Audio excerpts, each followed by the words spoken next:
And it's kind of wild because he was with the one true God, had this really cool thing happen, but guys, it didn't last.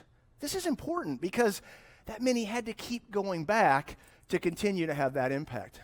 Guys, the same thing is true with us. Think about it. It's true in any relationship. You have to continue the connection to be able to have the relationship be what it needs to be. Same thing is going to be true with God. Look at it this way. Most of you at some point have been out camping or whatever at a campfire. All right, so I want you to look at that.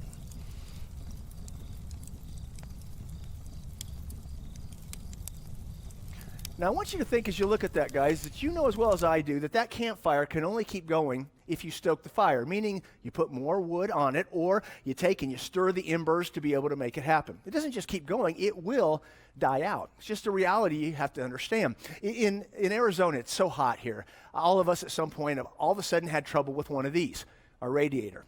Starts to leak. That's problematic, right? You're pouring water, you're pouring the stuff in to make sure that you don't boil over, you're doing all that, and you think, okay, what I have to do is I have to get this fixed. Here's the deal.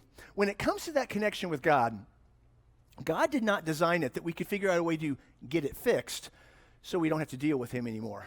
God made it that there's got to be a constant exposure to him, that we've got to keep stoking the fire. It's fair to ask the question, why? Guys, I think there's three good answers to that. The first reason that God made sure we had to stoke the fire is because he understood that we just can't do life successfully. We can't without him. We just don't handle that well. The second one might surprise you a little bit. The second reason, and I really do believe this, is I think God kind of likes us.